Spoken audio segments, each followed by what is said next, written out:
you doing today? It is getting on for mid to even late summer now, and this week we're talking all about career transitions on Megawatt's Mega Chat.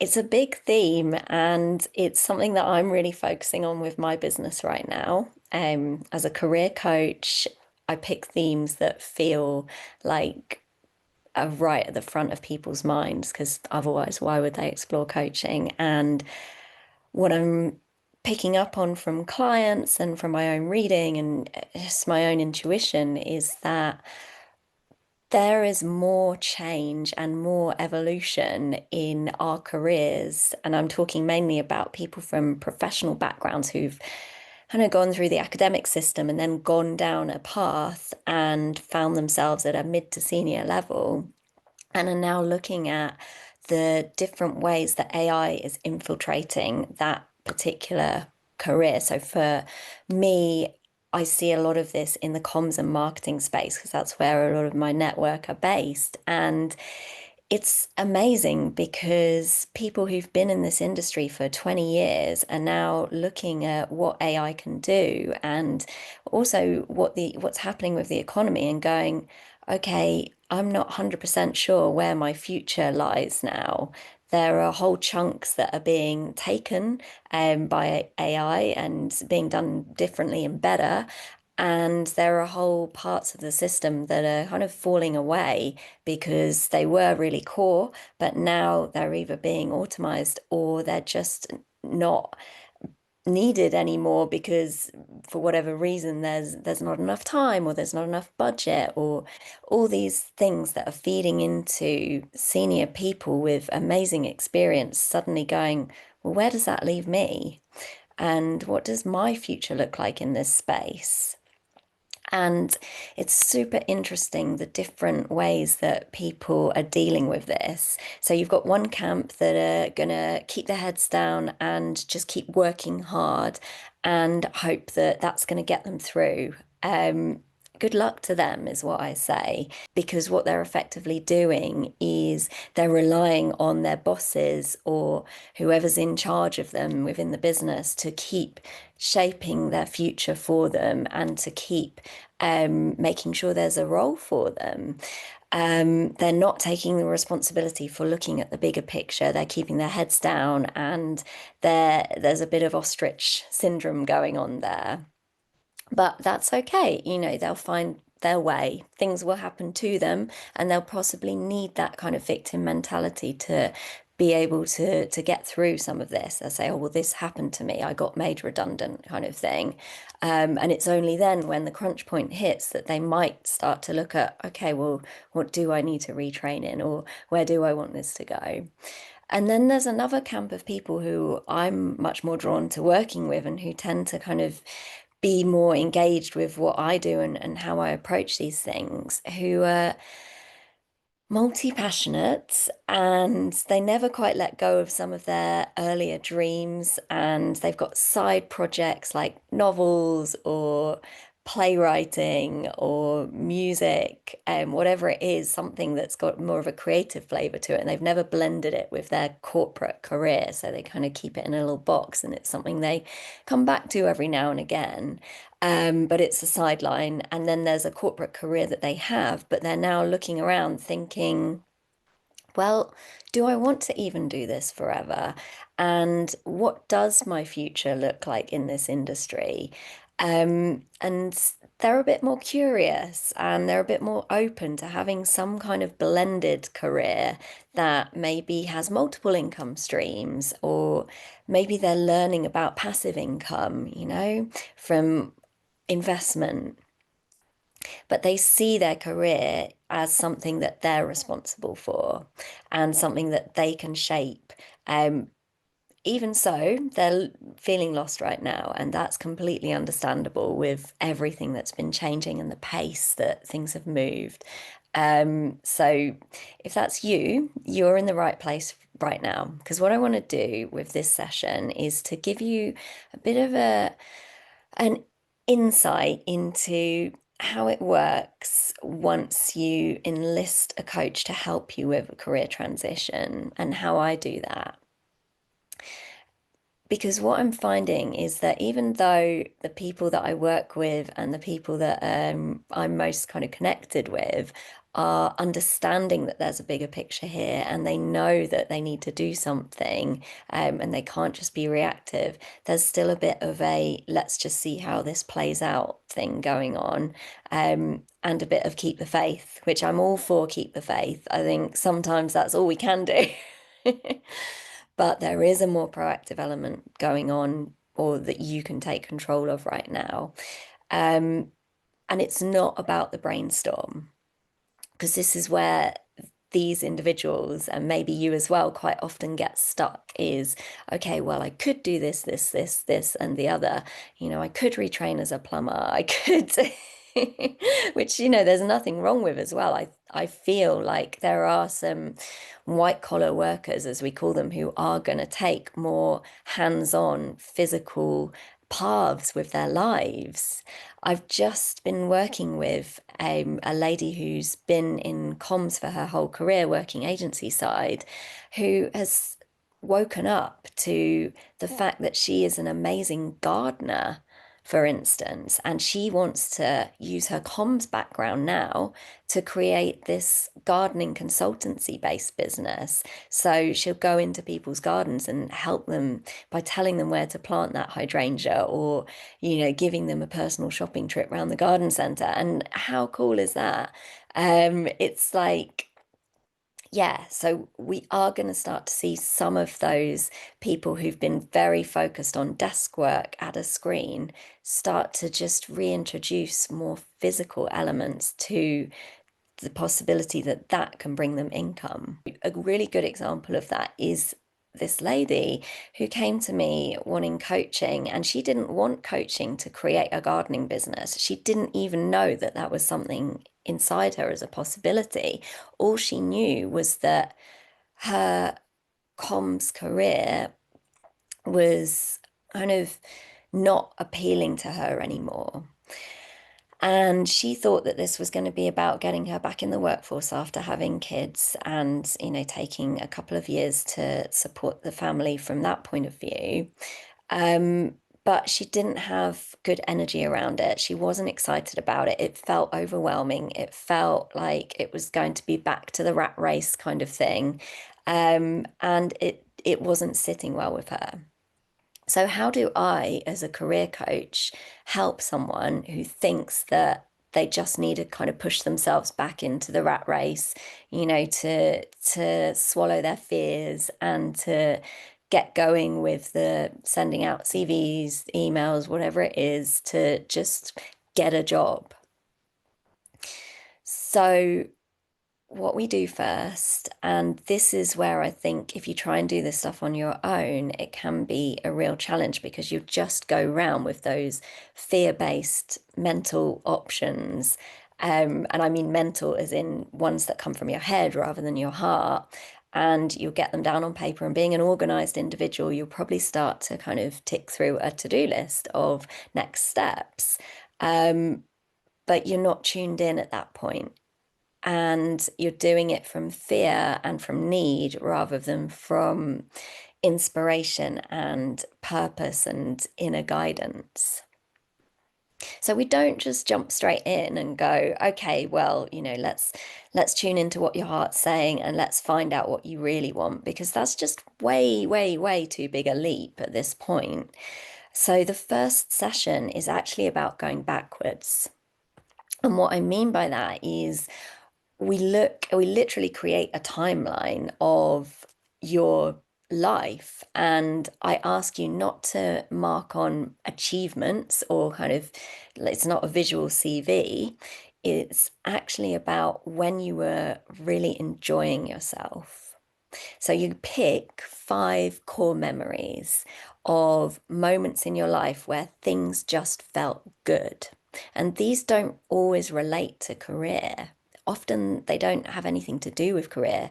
I ask you to go all the way back to those early years, and what are your favorite memories from back then? So people suddenly remember themselves in school holidays, in the garden, on their bike with their neighbors' kids, and And then I asked them, well, what were you like as a child? And what did you love? And why is that memory really, why does it bring back such good feelings to you? And they'll say things like, well, I just loved being part of that group and I loved being outdoors and I loved being, I don't know, I loved kind of having a core role in my friendship group. And then I ask them, well, what was your role in that group? And they say, well, I was the one that led us to new things and to came up with the games and came up with the role play ideas and raided the dressing up box. I was kind of the center of the the show. Or they might say, well, I was the one that was there for the others and I listened and, I helped them.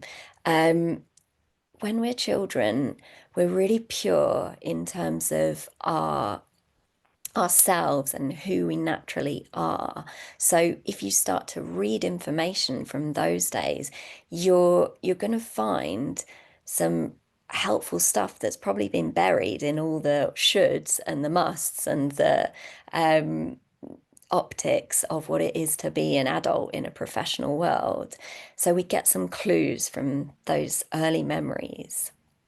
And then we look at teen years, what were the passions, what were the fun bits? And often it's like going out around that A-level time, when you're all on the town. And I'm old enough that underage drinking was a really big deal back then. So people that I work with are often similar age and they'll pick out, well, yeah, I just had this great group of sixth form mates and we did this and this together. And there's this memory from a theme park where we were just having such a great time. And then my questions are around like, okay, well, what did you feel at that point? And who were you at that point in your world? And they'll say, well, I was just this easygoing or like outgoing individual who just was open to anything and all this kind of stuff. Or they might say, well, I was shy, but I just really kind of connected with these two or three friends and we were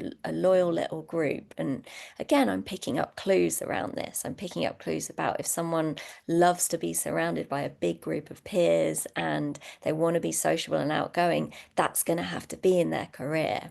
If someone is quite withdrawn and just wants those kind of creative times with two or three friends, that's going to have to be in their career. They're going to have a lot of time for those ideas and that imagination to fire up. And, already I'm thinking in my own mind, but not sharing, okay, this person quite likely will thrive working for themselves with lots of alone time and dream time, or this person needs to be in a team.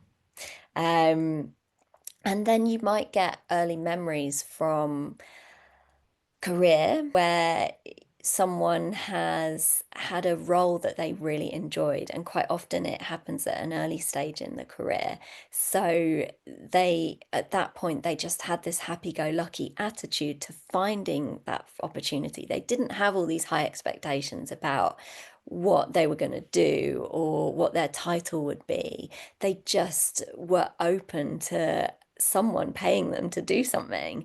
And it's at that point, because they were in this amazing headspace then, that some great opportunity or some really helpful boss or some really lovely working culture or a really exciting, inspirational, creative project was thrown their way and they just thrived in it. So there's something in not just the memory of what that work was and what you were doing, and you can get some great details from that about what you like, but also the attitude and the openness and the flow that comes from just not feeling so pressured on yourself to always secure the next like brilliant opportunity and always go upwards, because we forget that in our career transitions and in our career journeys we think that it's all about this next role being the right fit, but it's like actually you can walk into a wrong role and still do an amazing job and still find so much pleasure and joy and opportunity and ultimately shape it and turn it into the right role if your head's in the right place about what you're going to be bringing and how you're going to be helping people, and that you're going to be doing these key themes that you really enjoy in that role. So just throwing that out there as something that you might find helpful if you're in that career transition frame of mind right now, which is a brilliant frame of mind to be in. I can't emphasize enough that if you're doing that and if you're thinking about this and if you're questioning and you're wondering, you are absolutely doing the right thing right now. I'm not worried about you. You'll find your way. Um, but it's this type of mindset work and joy, following the path of joy, that is going to lead you to the salaries that you want to maintain, or the perks that you want to have in your life. It's not actually about those bits so much. It's about the joy, the happiness it's going to bring, and that attracts the other possibilities. When we go into a job search and we're feeling really heavy about it and really worried and really upset about what happened at the last place, all we can do really is attract more of that. But anyway, I was talking you through the lifeline exercise that I do because this is one you can try on your own as well. You can look at it. It's good to have someone to draw out the questions, and that's where the coach will kind of get the next level of information from it. But no, you can't do this wrong. You will get some insights doing it on your own. So keep going with those 20s kind of memories from your 20s of like, yeah, that's what I was like at that point. And yeah, I had this great crew of people around me, and I work really well with those kind of people, those natural problem solvers or strategists or creative people, whatever it is. And then the memories might go to like a career break, like a fantastic travel experience, for instance. And I always love doing like a holiday one with someone because, again, not everyone gets the same thing out of a brilliant holiday. Like some people will talk about a trip that they went on where they really just soaked up so much information and culture and history, and it was about that for them. It was about the learning, it was about the inspiration, it was about the connection with the different culture or the language or the people. And again, there are insights there that power um, direction for your career transition. So I know at that point, this is someone who needs to constantly absorb new information, who loves research, and who loves to just be into cultural zeitgeist, for instance. Or if I ask someone about holiday and they talk to me about how they went away with their girlfriends and they just got so much closer as a group, and that this person had a really important role in just helping those individuals through some difficult situations at that point, then I know I'm working with an empath who really wants to be supportive with others, and that is like a core part of what they need to be doing in their career to make them happy. Like a holiday memory, but interpreted in two completely different ways with the same questions, but drilling down to some really pure information about who this individual is and what they're going to get out of life, what they're here to do. What else comes up? So I always try to draw out a core work memory of the best project or the best campaign or the most inspiring role or the best connection to a boss. And then the questions will be around, okay, well, who was that boss and what were they like? And, what did they draw out in you? And the person's going, well, they just really let me lead and I loved having that autonomy. Or they're saying, we did it together and, I was their second in command and I loved like giving structure and organization to all their ideas. And again, it's completely different depending on who I'm talking to.